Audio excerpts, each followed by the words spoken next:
Hi, I'm Wendy Leversuch. I'm the Head of Learning Development at Sonic Healthcare UK, and in this talk we're going to cover portfolio evidence, the good, the bad and the ugly. So we'll talk about what makes good evidence, what makes bad evidence, and what you should be looking to put into your portfolios. So we've obviously got three types of portfolios at the IBMS. We've got the Certificate of Achievement, the Registration Portfolio and the Specialist Portfolio. This talk's mainly going to focus on the Registration Portfolio and Specialist Portfolio, and there is a reason for that. The Certificate of Achievement portfolios are very specific in the types of evidence that you need to do. It's very prescriptive, whereas the Registration and Specialist are much more open, and that's where we're going to focus our guidance for this talk. One of the key things we really have to pay close attention to is the evidence of achievement requirements. So you can see on the screen we've got the evidence of achievement requirements for the registration portfolio. Each module is laid out the same. You have the standards of proficiency, and you also have this evidence of achievement where it looks to have three pieces of evidence along with a short justification. So what you need to do for this is, in the standards of proficiency, you just need signatures in boxes. And as you work through achieving those standards of proficiency, you will generate pieces of paper as you go along, and you can cherry pick those pieces to put in as portfolio evidence. And you've got to pick three pieces of evidence for each module. Now, each module varies in size, so you will find that you perhaps have a lot to choose from or perhaps not as much to choose from, but it's really important that you have a good spread of evidence within that portfolio. So making sure you understand the evidence of achievement requirements is really important.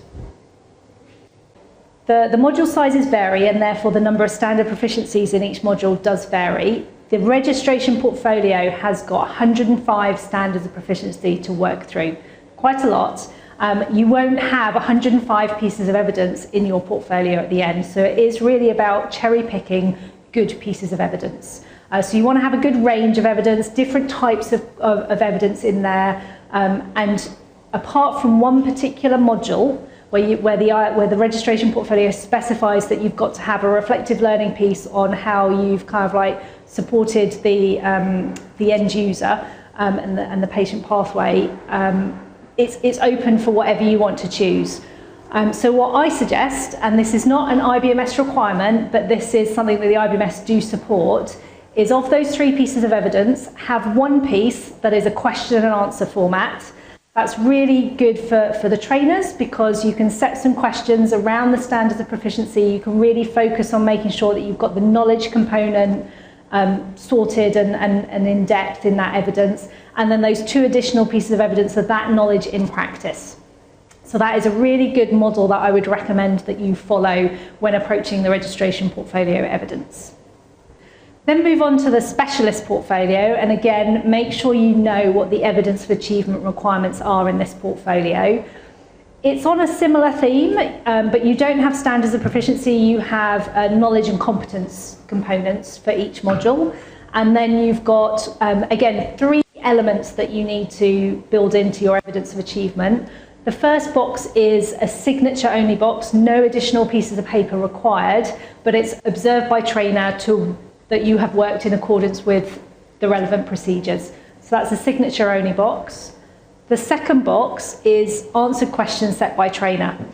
And if you think back to the registration portfolio and my recommendation that one piece of evidence is a question and answer component, that is a nice setup to progress into the specialist portfolio. It's a similar format and really helps the training officers if they're potentially supporting both portfolios at the same time.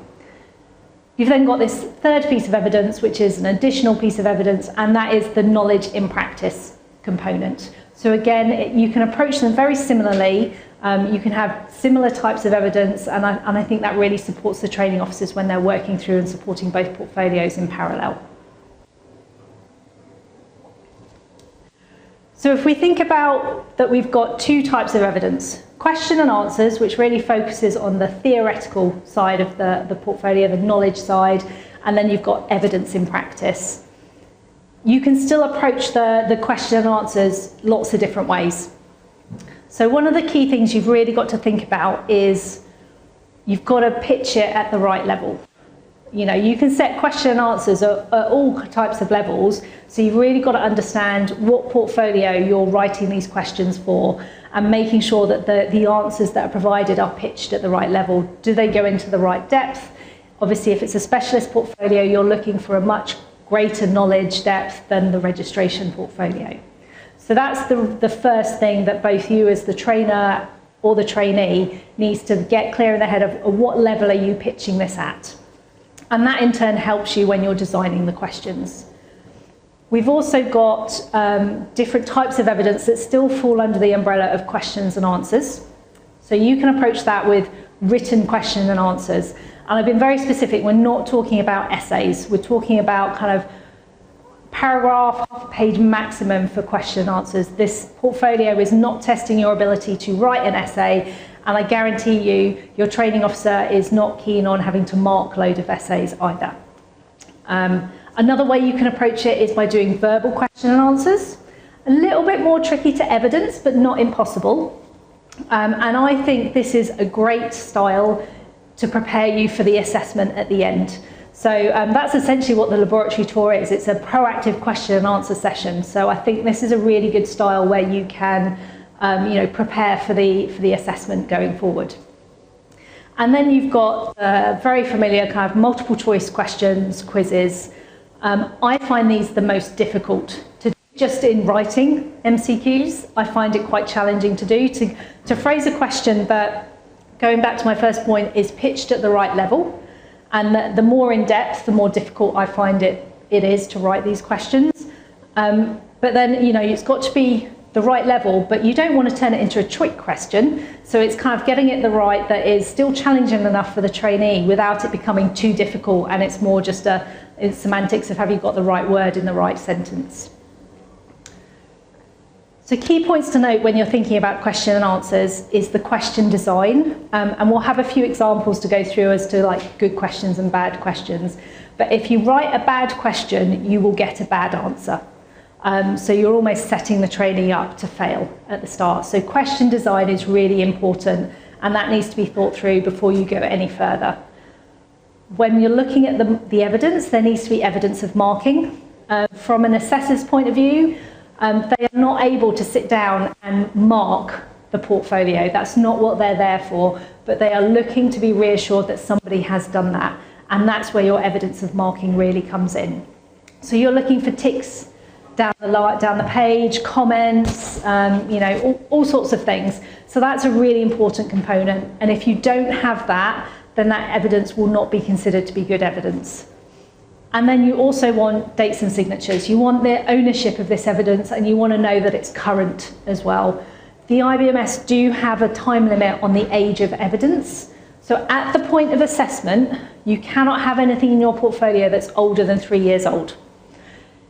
Now, if you do have a piece of evidence that is a bit older, you can still review it, and if the content remains current, you can update it, either by just doing like a little reflective statement, countersigning it with a new date, something like that. So you don't have to go back to the drawing board if you do have a really old piece of work, but it does need to be current, and that's where we look for the dates and signatures. So nothing older than 3 years old at the point of assessment. We're going to look at some examples of question and answers. So this is a really good one with written question and answers. It's probably the most familiar format of evidence that will be in your portfolio. Things that you can see on this is obviously they've set short questions and answers. So they're still prose style answers, but they are short and sweet. You've got evidence of marking, and you've also got evidence of feedback from the trainer as well, where they've written little comments on there. So that is considered to be a good piece of evidence, making the assumption that the content is actually right and the answers are correct, and that it's pitched at the level appropriate for the portfolio that it is in the folder for. So this is one way of doing written question and answers as a piece of evidence. This is another written question and answer piece of evidence. You can see the answers are perhaps a little bit more extensive. That's fine, we're still nowhere near essay territory, and sometimes you do need to be able to articulate your response, particularly at the higher level as well. Two key things that I want to flag to you on this piece of evidence is, again, you can see that there is evidence of marking and feedback from the training officer. But more importantly, you can see the response from the trainee. So you can see on the left-hand side, there was a comment in there about how they made a reference to a certain volume of blood, certain microliters of EDTA blood, and for whatever reason, they've actually missed out the number. So the trainer has come along and just written the question, how much? And you can see the trainee has come back and actually written the answer, 40 microliters. That is a really good example of that training and feedback cycle. If I was the assessor coming in to review that evidence, I would be reassured that there has been engagement on both sides with regards to the support of training for that person. So that is a really important element. And again, you can see on the right-hand side, perhaps a little bit more extensive, where the trainer has commented about, what about temperature? And then the trainee has just responded with a short statement as to the impact of temperature on this particular test. Those are two really valuable things to include in your portfolio, is that evidence of feedback and the response to it.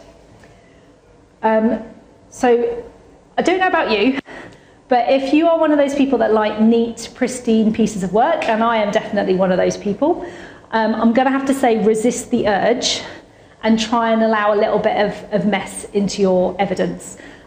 It's really important. It shows that you have progressed and evolved through your training, and it's also showing that your training lab, your training officers have supported you throughout this process. So it's really valuable to keep into your portfolio. However, if your answer is just completely wrong and your training officer has gone, no, you've completely gone off on a tangent, you know, it's not quite right, we need to regroup on this, then obviously redo the piece of work. But if it's just little minor comments, like in this example, one, as I said, it shows all this feedback, but also bonus points for your training officer. If you're just adding comments, all they need to do is just recheck those comments. If you reprint it off for the sake of adding a sentence, they've got to reread the whole piece of evidence and remark it. And that can add in delays because it's time that people don't necessarily have. So this is another example. This is more on the MCQ style of question and answers. As I've said, it's not my favourite style of questions. I think they're really horrible to write, and they don't really test the candidate's knowledge or skill set.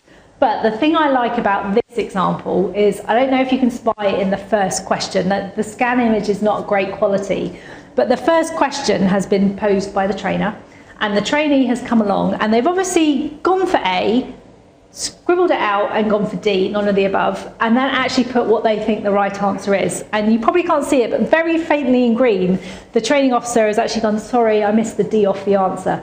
So the fact that the trainee has actually corrected the training officer because the question was wrong to start with, I think is a brilliant example, and actually really good evidence that the trainee knows the answer to that question. However, I wouldn't suggest deliberately writing the wrong answers to the questions, because that's just not going to work out very well for everyone. So these are different ways that you can set like preset question and answers where it's just true, false, multiple choice. There are different styles out there. You can do matching statements. There's a few different formats out there, but I don't think it showcases the skill of the trainee, the knowledge of the trainee to the best of their abilities.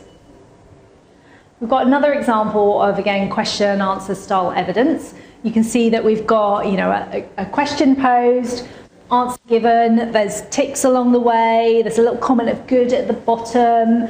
But the thing I like about this is it's not just a written question and answer, it's not just text, they've put a picture in there. And I'm all about pictures, making things visually interesting. It's more interesting when the trainee's writing it, and it's more interesting when the trainer's marking it as well. I don't know if you can see, but in the bottom right-hand corner, somebody's got a little sticker where obviously they just reuse it, and they've put date of evidence, the trainee signed it off, and who's verified the evidence. Perfectly okay to do, but it's not required at all. You don't have to have a nice little sticker. You can just, you know, scribble in the bottom right-hand corner. So this is another question answer. Going back to question design, I said question design is really important. If you write a bad question, you will get a bad answer. So this question, was actually created by the trainee. And interestingly, I have no problems with trainees generating their own questions, but I will say make sure they get checked as appropriate and suitable before you go off and start answering them, because that's where you can go off on a bit of a tangent and you can start like putting a load of effort in that is actually going to be wasted at the end. So this question: what supervital stains do we use in haematology? Explain the principles and practice of staining blood cells by Romanowski staining. Discuss the cellular components stained by the constituents of the Romanowski stain and the impact of pH on the appearance of red cells and the white cells. And you take a deep breath at the end of that question. That's like 5 questions all rolled into one. There's no way you're going to get a good answer out of that. That needed to be broken down into lots of other questions. It's also, look, you know, it's phrased quite like a textbook. So, you know, also feel free to just put it in a language that is easily understood by the trainee. So, question design is important, and we've just established that that is a bad question. So we're going to get a bad answer. And you're very welcome to read the answer. This was when somebody was marking this, they were reading it, and having worked through with this trainee their portfolio and other pieces of evidence, it became very clear that this was just not their usual style of writing. And I think that's an important thing to take on board, that when you're marking work, you will get a flavour for the style of language, the style of writing that somebody has, and unfortunately, occasionally, that sometimes just goes off on a little bit of a tangent, and that's where we hit plagiarism. So unfortunately, plagiarism does happen, and it's something that shouldn't at all. So if you're a trainee, don't do it.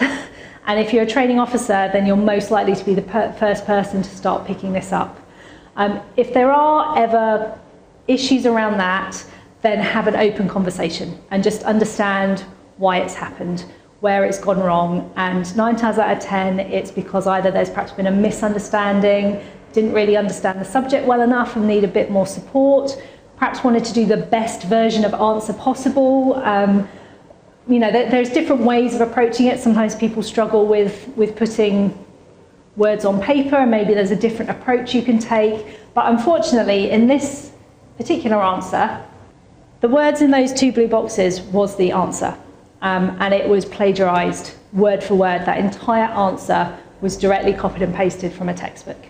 And unfortunately, that had to be a conversation with the trainee as to why that had happened, what the problems were. There was also conversations around, you know, explain to me what this, you know, talk me through this. Can you actually explain it to me? And our problem is more with the written side of things, or is it fundamentally you don't understand this subject and we need to go back to the drawing board and do some retraining? So there's lots of different ways to approach this kind of scenario, but unfortunately it does happen, and it's something that we need to be careful around. Again, continuing on question and answers. This is a question around internal and external quality assurance procedures. If you read the answer, it's clear that the trainee doesn't understand what they're talking about. And in this particular scenario, it's a trainee that had wanted to progress at a faster pace than the training officer could actually support, and they hadn't as yet actually done this particular topic on the bench training in the laboratory. So they hadn't actually worked on red cell folates or done the kind of like QC procedures around it. So they were just trying to write an answer on something that they hadn't spent any time on or had any training on. And that really shone through in the answer, and it showed that they just didn't really understand it. So that's another area that can be a bit frustrating at times, that you might want to go at a different pace to the other party, and that is a conversation to be had, but really you can end up wasting time if you go off on a tangent and try and do things on your own. So really work in partnership with your training officer as you progress through your portfolio. So we're at the end of questions and answers, and if you remember, I said the two best styles, question and answers, and then knowledge in practice. So what does evidence of practice look like? So again, similar things to consider. You've got to think about the level of practice that you're evidencing. What portfolio are you producing this evidence for? What level are you pitching it at? And that's really important because all of these pieces, examples and types can work for both portfolios, and it's about the kind of depth of knowledge you're evidencing, the depth of practice that you're putting in there. So good examples of evidence in practice, the kind of types that you can look at is annotated images, results, analyzer printouts, logs, maintenance logs, all sorts of things like that. Case studies are really good examples. I have also put in witness statements and reflective logs, but with the proviso that they're comprehensive. And that is something that's quite a lot, that they can be a bit short and brief, and therefore it might be appropriate for maybe a CPD piece of evidence, but it's not suitable for the portfolio. You've always got to remember your evidence is backing up the knowledge and skill that the portfolio says you need to achieve, and that's where you've got to pitch it. So a comprehensive witness statement set where you've perhaps got a witness statement with additional evidence to back it up. So rather than just a short paragraph saying, I have observed Wendy Leversuch is brilliant at PowerPoint presentations, here's the video of my PowerPoint presentation actually backing up that skill set. Potentially, I mean, I wouldn't recommend you do that exactly in your portfolio, but it's a way of approaching it. And again, as we said in the last one, really important to include evidence of marking and dates and signatures. That's a generic principle to meet. So this is evidence in practice. It's electrophoresis gel looking at abnormal hemoglobins. There's obviously a bit of explanation kind of in the top there, but the thing I really love about this is they've got arrows and annotation and explanations. You really get a feel that if this person had the gel in front of them, they would understand what all the bands meant. They could interpret that result. They could make sure that the QC was okay and that they could correctly identify a patient with an abnormal hemoglobin. That, I think, is a really good piece of evidence of that knowledge in practice. Again, we've got another piece of evidence where people have taken screenshots of a limb system, they've put arrows, they've explained it, they've linked it to different parts of the report. Again, you get a feel that if they were looking at printouts or results on a screen, they would actually understand what they meant and how they link to other areas.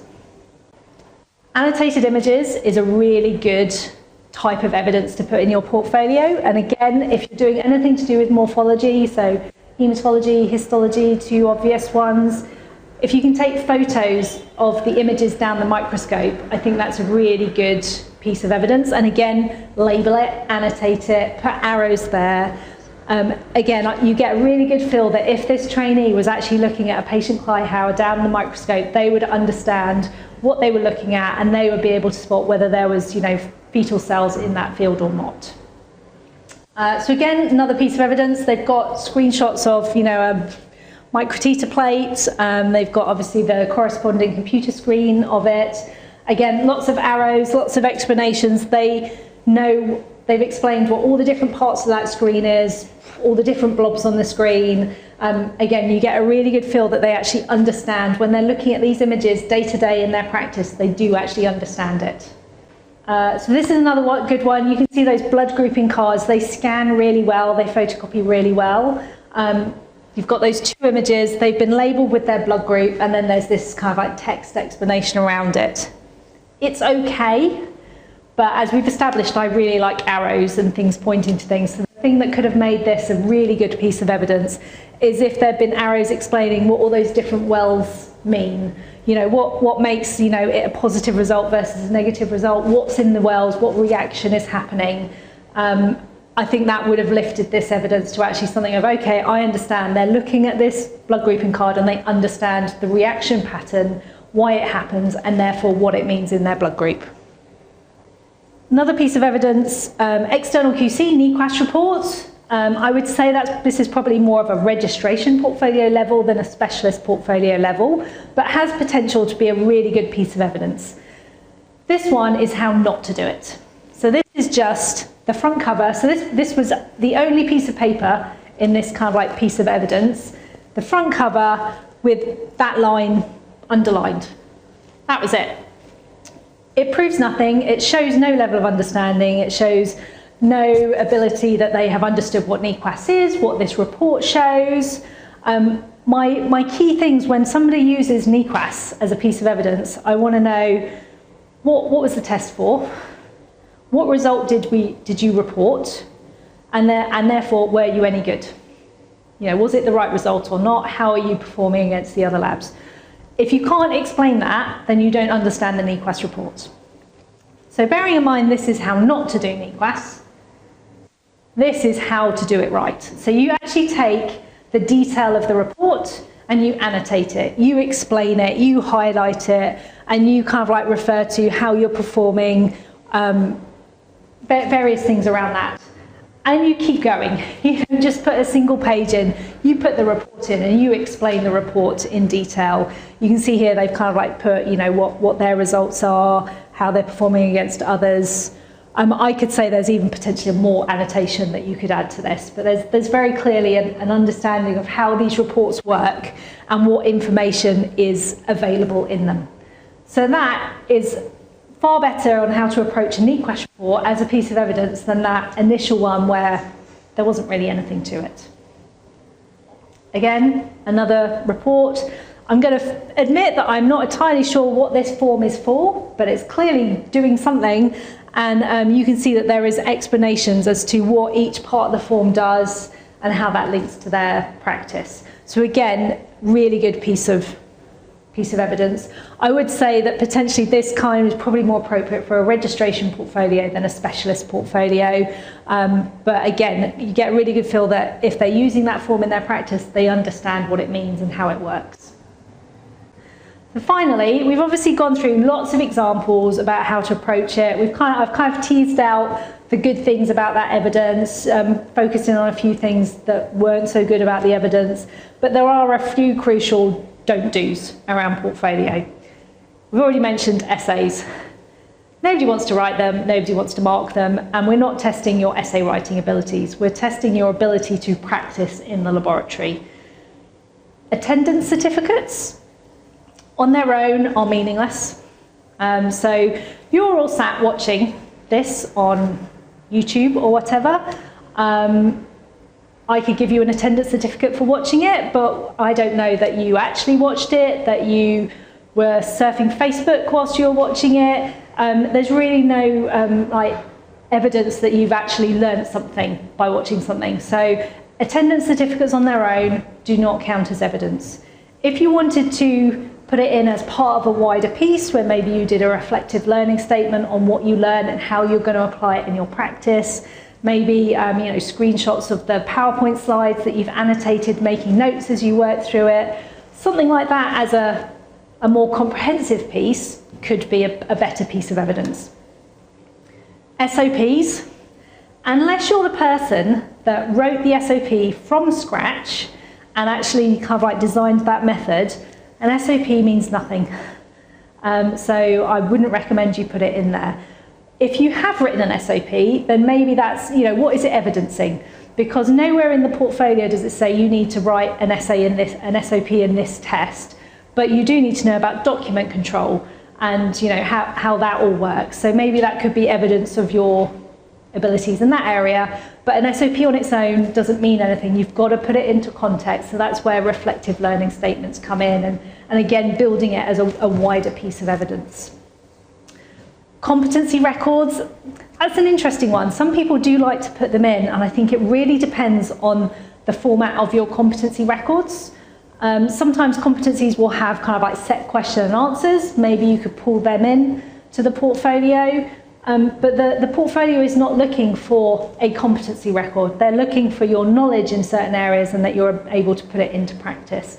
So I would say veer away from competency records on their own as pieces of evidence. And as I mentioned at the start, short witness statements are not good. If all you can come up with as a piece of evidence in your portfolio is like a paragraph where somebody says, I have observed Wendy Leversuch to give a presentation, that's not a great piece of evidence. If you're looking at the registration portfolio, you've only got 30 pieces of evidence to demonstrate that you've worked through, that you are a biomedical scientist. And in the specialist portfolio, if all you can come up with your additional piece of evidence is a witness statement, then you need to do better. So those are kind of the key points as to what to avoid in portfolio evidence, what to focus in on, some really good examples that I hope have sparked a few ideas as to how you approach portfolio evidence. And that's the end. If you've got any questions, please do get in touch, and I hope you found it useful.